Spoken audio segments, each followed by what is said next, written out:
Pet Life Radio. This is Pet Life Radio. Let's talk pets.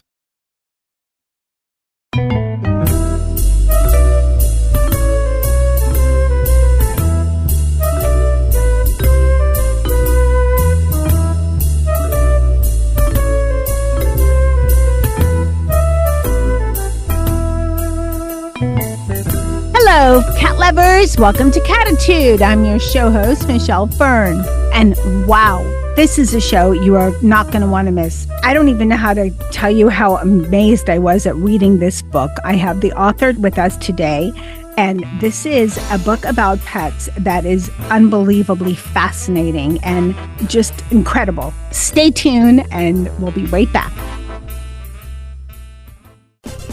Michelle Fern here, and you know saving cats is near and dear to my heart. Did you know that there is an estimated 70 to 100 million free-roaming cats in the United States? And without spay-neuter, that number will keep growing. Not only does spay-neuter mainly reduce the community cat population, but it also keeps cats healthier. Scooter, the neutered cat, is on a mission to give cats an extra life by making it hip to be snipped. Visit his website, givethem10.org, to help pioneer a better world for cats. That's givethem10, spelled out, TEN.org.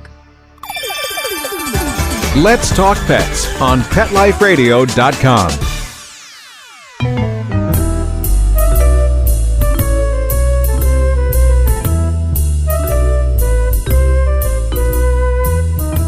Welcome back, everyone. I'd like to welcome author and veterinarian Dr. Amy Attas, who just recently wrote the book Pets and the City. Welcome, Dr. Amy. Thank you, Michelle. I'm delighted to be here. I am so glad to have you on. I read a lot, and I read a lot of pet books, and I was riveted. The full title is Pets in the City, True Tales of Manhattan House Call Veterinarian. And you're also the founder of City Pets. So can you give us a little background about yourself? Sure. So as you mentioned, I'm a dog and cat veterinarian. I practice in Manhattan. And about 3 decades ago, I started a veterinary house call practice. And that was really a novelty at that time. Most people said you should get a real job. This is never going to work. But I had the presence to think of a way that animals would be more comfortable and a way that I could deliver veterinary care at home. And so I've been doing that for dogs and cats in New York for the past 30 some odd years and absolutely loving it. And you have had a lot of great stories, and we'll get into some of that. But what made you decide to write Pets in the City? So I've been writing this book in my head ever since I can remember.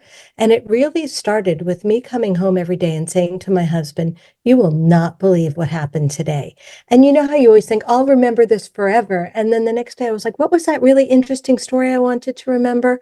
So I realized I needed to write these things down. And I don't write the whole story. Sometimes just a sentence is all I need to capture the essence of what happened. And then eventually it all comes back to me. So after decades of doing this, I realized I had so many amazing stories, and I didn't want to write a book of, oh, I was a little girl, I wanted to be a vet, and then I went to vet school, and then I got my first job, and then I got my second job, etc. I realized that things that happened in my experiences often went together into certain themes. And I thought that was a much more interesting way of telling the story. Because even though I'm the only character that goes from the beginning to the end, it's not a book about me. It's a book about the animals, who I will refer to as my patients. It's a book about the people, who I refer to as my clients. And because I'm going around Manhattan all day long in the backseat of a car, meeting doormen, dealing with traffic, crazy things that happen going in and out of buildings, the book is about Manhattan. So it's really about those 3 things that turn it into a really interesting tale of the experiences I've had in my decades of being a New York City house call practitioner. What an eloquent way to describe it. And you have a quite witty sense of humor, which, you know, if you're a house call vet in Manhattan, I think that's a necessity. You know, I joke about the fact that oftentimes I'm invisible to my clients. And again, clients are the humans. I'm never invisible to my patients. They're, you know, just like any other vet, my patients are a little afraid of me. But as I explain to people, especially the cats, they're going to dislike me a lot less than they dislike the vet in the animal hospital, because all the things you have to do to go to the animal hospital don't occur when someone's making a house call to you. Cats don't have to go in cat carriers. They don't have to go in the back seat of the car. They don't have to sit in the waiting room with a barking dog. So they're much, much calmer at home, but I'm still going to poke and prod them and stick them with needles. So ultimately, I'm not their favorite person. But again, in the scheme of things, I'm not as bad as I could be in a hospital. That kind of leads into what I was going to ask you. How is the house call veterinarian different than a standard veterinarian? I get it for cats, and that's a godsend for cats, because cats and carriers, sometimes I've had to cancel appointments because I couldn't get my cat in the carrier. And I have all the tricks, but still, it's mission impossible at times. Even I've been stumped finding a cat when I know they're in the apartment and we just look everywhere. Eventually we find them, but it does take a lot of time. Yes. So you even have a couple of stories in here just in dealing with your drivers, getting the right driver in Manhattan. But give us a little bit of a taste of what it's like. You know, us as pet parents, we know what it's like going to the veterinarian with our pet. Not fun. I live in a very warm place. I hate when I had my dog, hated taking him to the vet when it was warm out. It was just uncomfortable. And, you know, it's never a pleasant experience going to the vet, except if it's just annual shots, then it's not so bad. But house call brings a whole other realm to it. So what are some of the differences we wouldn't expect? So I like to explain to people that I can do on house call pretty much anything that a veterinarian can do in the exam room. I can do the physical exam, I can take blood, I can take urine, I can vaccinate. I can do an EKG, I can do an ultrasound, I can do any of those things in a client's home. What I can't do is take an x-ray or do anything that requires anesthesia or surgery. So those things are done in the regular animal hospital. There's no compromise to the quality of care because we're coming to your home. What we do bring is the convenience. Oftentimes for my established clients, they're not even home for my visit. If they have a very important day at work and their dog or cat doesn't feel well, their doorman can let us in because, of course, this is Manhattan. Everybody lives, for the most part, in an apartment building. So they either give us a set of keys, their doorman can let us in, maybe their nanny is there with their children or their housekeeper, or don't tell anyone. Sometimes they leave the door unlocked. So it just is an enormous convenience for people. So, you know, we can come in, and I say we because we're a team. On every house call, there's a driver who brings us around Manhattan, because it would be impossible to do this if I had to drive my own car and park it or take a taxi or an Uber, because we carry too much equipment. And then I go with a nurse. So there's somebody helping me with each call. That maximizes the efficiency, and we can get things done pretty much within approximately a half an hour would be the normal time frame for a house call visit.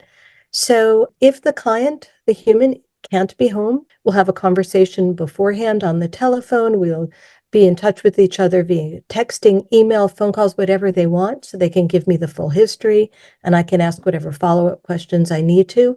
And then I complete the entire physical exam and taking the laboratory samples, etc. Every once in a while, this is not a perfect system. I think you'll recall the story in the book where my client thought that her cat had a respiratory infection, a cold, because her sister's cat had a cold and she thought it had similar symptoms. But what she was interpreting as a little bit of a stuffy nose was actually her cat having difficulty breathing, and her cat did not have a respiratory infection. It actually had a heart condition and had fluid building up in its lungs. So I went to make that house call without the client being home and found the cat really compromised in the bathroom behind the toilet, having incredible difficulty breathing. And I was unable to reach the client, and I had no choice but to do what I did.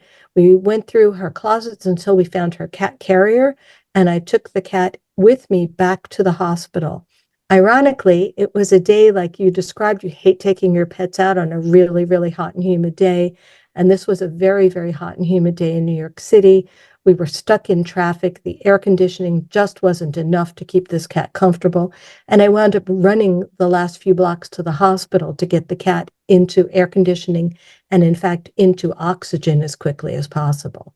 So sometimes what people think is not a big deal turns out to be a big deal, but most of the time what people think is a big deal turns out not to be. Very interesting. As you said in your book, you do also go have themes with throughout, and we'll touch on a couple after the break. But what I found was, and of course, it was an entertaining, so entertaining. We talked about this a little before we started, but I really think that this is a must read. It doesn't matter if you have a pet at all. If you like to read, if you can read, you should get this book because it's a fascinating book. Dr. Amy, this is incredible. I hope Netflix is listening because this would be a great show, great series, different from everything else that they keep redoing. Anyway, what are some of the few surprising things that you found out when you became a house call veterinarian, besides the, I guess, the glimpse into some of these amazing homes? Well, I think you talked about the essence of the book. Even though the way I'm in this world is through the pets, this is a book about people. I have been witness to people's lives, to their families. I have been doing this for so long that I came into the household perhaps when children were very young and then watched them grow up. And then they went off on their own. They married, they had their own children, and I continue my relationship with them through their pets. And you really get to know people so much more when you're in their home rather than being in an animal hospital with them, where it's a completely different relationship. So it's very, very personal. Having said that, sometimes it's a little too personal. And sometimes, I joke and say that I don't just show up in people's homes. They make an appointment and they know that I'm coming. So I'm surprised sometimes at what is left out in the home that probably I shouldn't be seeing. And I do tell a few of those stories in the book. But it's, again, for those who maybe thought they might not find anything of interest about a book written by a veterinarian, this is a book about people. It's a book about pets. And it's also about my beloved New York City, because I have to go around the city every single day. When the UN General Assembly is in session and we can't get through the streets and we're racing to get to an emergency, it becomes a challenge that is different from what other veterinarians go through. Well, we're going to take a short break and we'll be right back and talk more about your book. We'll be right back. Take a bite out of your competition. Advertise your business with an ad in Pet Life Radio podcasts and radio shows. There is no other pet-related media that is as large and reaches more pet parents and pet lovers than Pet Life Radio. With over 7 million monthly listeners, Pet Life Radio podcasts are available on all major podcast platforms, and our live radio stream goes out to over 250 million subscribers on iHeartRadio, Odyssey, TuneIn, and other streaming apps. For more information on how you can advertise on the #1 pet podcast and radio network, visit PetLifeRadio.com/advertise today. Let's talk pets Let's talk pets on Pet Life Radio. Pet Life Radio. PetLifeRadio.com.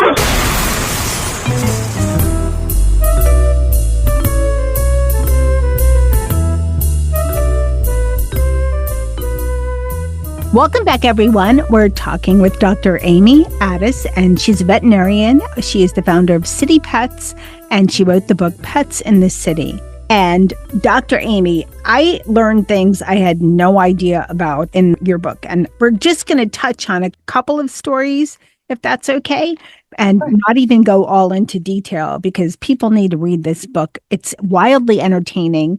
And there's themes throughout that really make you think as a pet parent, oh, you know what? I should be better. I should be doing that. Or I should give thought to this. One of the things I found that blew my mind is the story of the gentleman that didn't want to neuter his dog. So it's a true story. With the fake balls. Yes. I didn't know they had such a thing. I don't think this is the finest moment of veterinary medicine, that there is such a thing as a prosthetic testicles, and it's not something that I recommend. But in this particular instance, with a male dog whose family just didn't want him to be neutered. And I shouldn't actually say his family, but his macho dad didn't want him to be neutered. But the important point here is that their previous dog died of prostate cancer. And we can pretty much eliminate prostate cancer in veterinary medicine by neutering male dogs. And they also have an enormous number of medical issues as they get older. And by the way, this is no different from older men. They get prostate issues. But in dogs, we have this convenient way to eliminate the problem. And the wife really did want to have the dog neutered. The husband didn't. And I believe that the reason the husband didn't want him neutered is he didn't like the way he would look aesthetically. And this was an instance where the wife gave documentation that she was the rightful owner of the dog. She signed the papers from the breeder, and she asked us to have the dog neutered and implant these prosthetic testicles. And I don't know to this day if the husband ever knew whether those testicles were real or not, but he seemed happy. She was happy. And as the veterinarian, I was very happy that this dog would not develop prostate disease later on in life. So that was just a one-off, but it was an example of sometimes people are more interested in, what they perceive their dog to be rather than the true health and well-being of the dog. And this was just a way of working around that. You said it a lot better than I did, prosthetic testicles. I just put in my notes, fake balls, but it was a great way to solve the problem. You also have had a lot of celebrity clients, and some of the stories about, is it okay if I say the name? Of course. Every celebrity in the book is in the book with their permission. Okay. Well, of course, it's a printed book, but Joan Rivers, Bunny, and Billy Joel, oh, I'm a huge fan. But how did you get past the wow moments? And then his wife at the time, Katie Lee. And I know there were other celebrities as well, even royalty. But how did you get past the, oh my gosh, I'm taking care of Billy Joel's dog, or, Joan Rivers' Yorkie? So there's always a wow factor because these people are just so fabulous at what they do. So it's okay to just, really appreciate them as being great in what they do. However, it all boils down to the pet that I'm caring for. So you get over that wow factor pretty quickly. Now, I'm not going to, lie and say I don't get excited when my phone rings and it's one of these great celebrities. I'm just so honored that they trust me to care for their pets. Joan Rivers was one of my first clients. I met her when I was a young veterinarian. And when I started my practice, she was my biggest booster. And I continued to care for her pets for the rest of her life. And I continue to care for her pets because she left instructions that was to be the case if she predeceased them. So I still care for her 2 dogs. Incredible. She had some very funny comments, but you guys have to get the book. Exactly. We can't tell everything. Can't tell all of them. And you also had some great stories, and we're going to generalize here, about the uber wealthy. And some of the things I read, I thought, okay, so that's why they're so wealthy. They don't want to spend the money, especially the one with the restaurant. You guys will have to get the book and read that story. But how do you find the uber wealthy so different when it comes to their pets? Are they a lot different than the rest of us? I think pets are the great equalizers. I think, the billionaire clients that I have and the people who live in housing projects, ultimately, they're all the same. If they call me, they love their pets, and they should all be treated with the same amount of respect in that regard. So, I don't want people to think that my practice is made up of rich people. Because I do house calls, people think this is like a concierge service, and it really is not. We try to price ourselves in a manner that is not too expensive for average people. Once we explain to them that, especially if they have multiple pets, everything sort of averages out and it's more efficient with their time and more efficient with their pocketbooks if they have all their pets seen at one time. So having said that, yes, I see billionaires, I see normal people, I see people who are celebrities, and I see people who are just barely getting by. Ultimately, once you get over the introduction and who they are, it's about the animals. Some of the extremes, the homes of the billionaires can be so over the top. And on the other end, some of the places I go to, you really don't want to go back there again. I have seen every extreme. And ultimately, that's what people are about, right? We're all unique. And I have been witness to that through caring for their pets.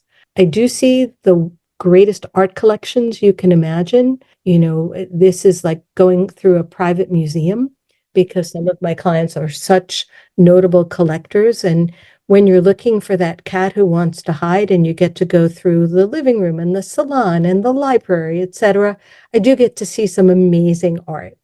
And I've also had to go underneath beds that haven't been vacuumed in a decade. So I see it all. But you're right. The great equalizer is the pet. And the pet doesn't know that, oh, their human is wealthy or not wealthy. They just know that they're loved. So in the first chapter, I talk about Gail and her cat, Sweetie. And Gail was a hoarder. And this apartment was very, very difficult to be in. In fact, I chose sometimes to conduct my physical exam of Sweetie in the hallway just because I didn't want to go back into the apartment. And when I would see the two of them together, Sweetie loved her mom so much. And the two of them got so much pleasure from each other. And it's like, you know what? I continued to go there. And oftentimes my visits, of course, they were because Sweetie needed help, but Gail needed some help too. And whether that was as a friend or someone who she just knew was looking out for her well-being, I think that gave her a great deal of comfort.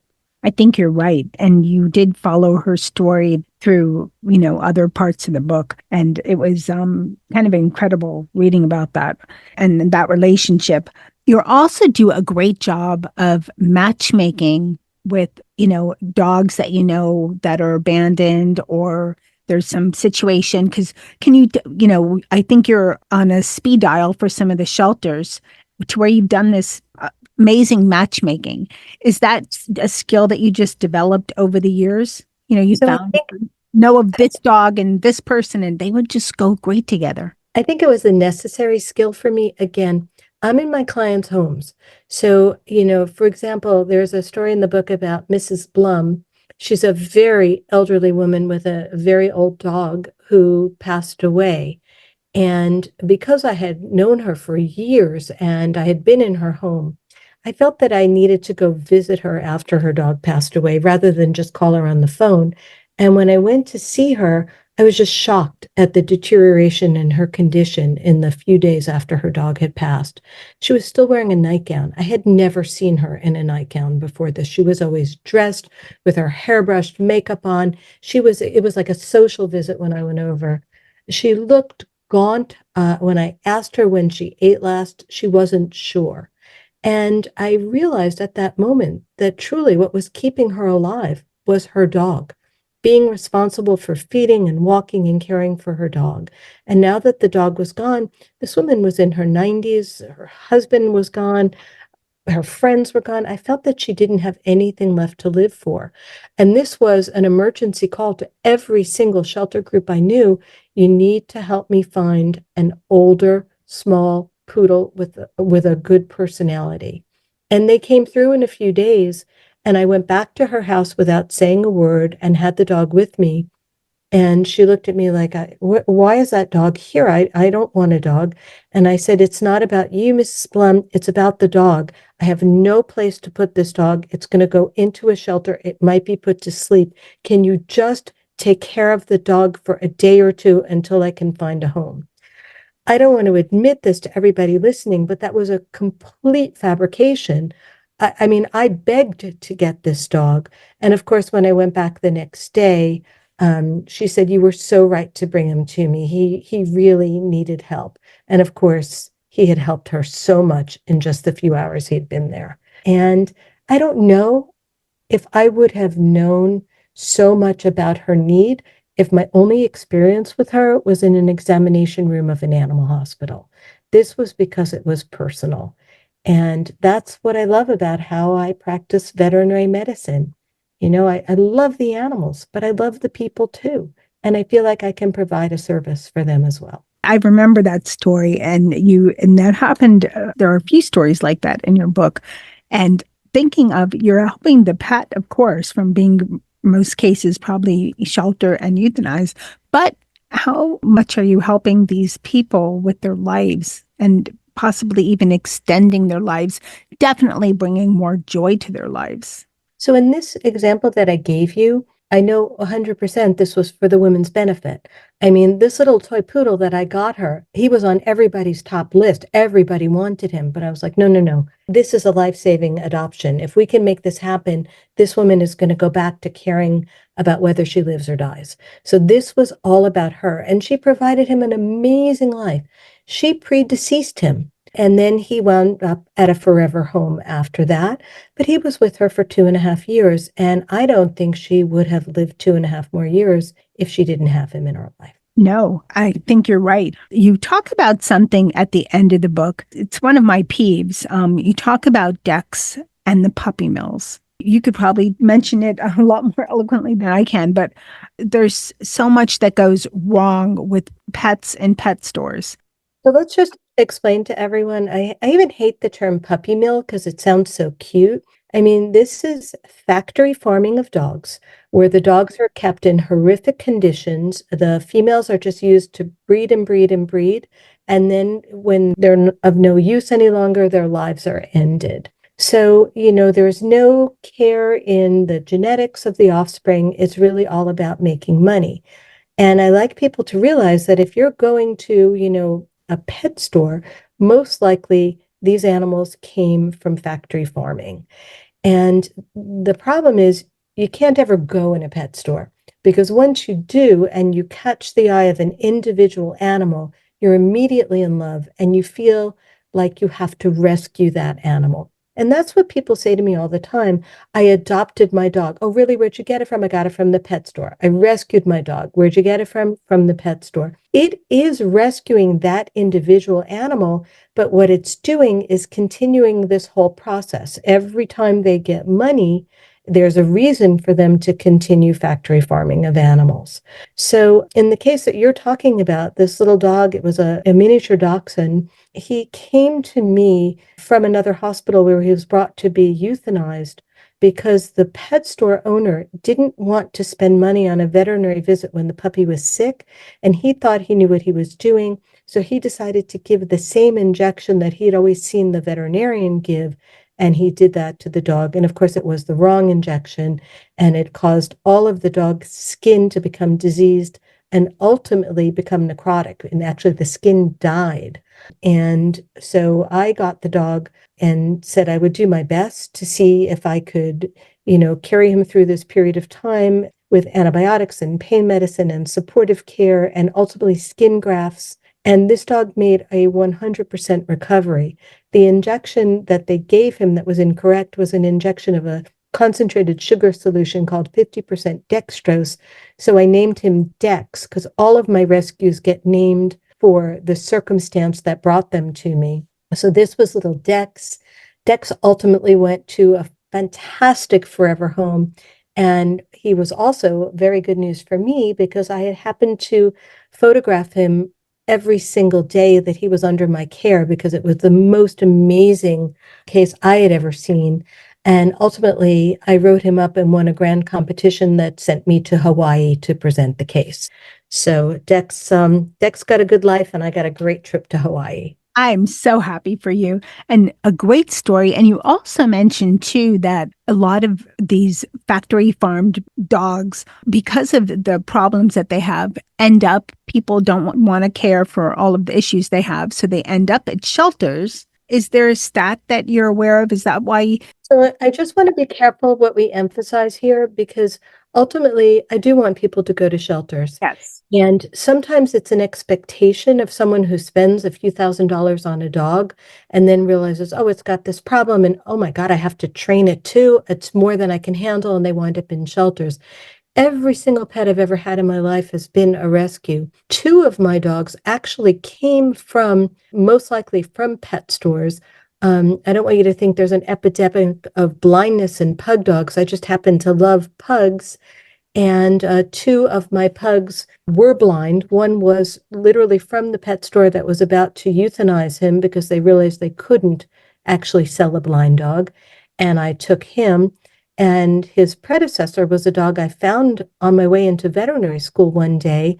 I walked over because he was a cute little pug tied to a tree, and I saw a note that said, "I am blind, please take good care of me." Now, of course, it was a little harder to care for a blind dog than it would be for a sighted dog, but I wouldn't have traded that for anything. They were both amazing dogs, just slightly more difficult to train, and I had to spend a little more attention, just making sure they didn't get themselves into trouble, but completely amazing dogs. And most people who met them, and they didn't overlap in time, they were years apart, but I had the same occurrence with both. People who met them didn't realize that they were blind. That's how normal they were. So just a shout out to everyone. Even if you are in love with a particular breed of dog, if you put a little time and effort into it, you can rescue, you can save a life in the breed that you like best. Yes. And where I was wrong before is that not all purebreds I kind of led toward this. So to clarify, not all purebreds that are in shelters are definitely from factory farming. Sometimes you're right, they're there because the family can't take care of them or who knows what.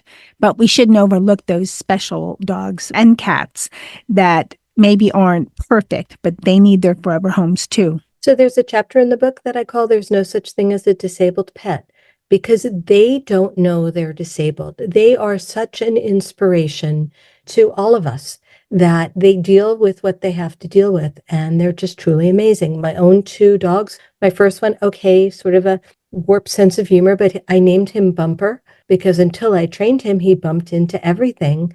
My second blind dog, I named Leonardo after Leonardo da Vinci because he was truly a genius. He would go hiking with us off leash and knew up, down, over, under, left, right, careful, and would stop on a dime with given the right command. Truly amazing dogs. Incredible. As I mentioned, I know a couple times, Dr. Amy, but this is really an incredible book.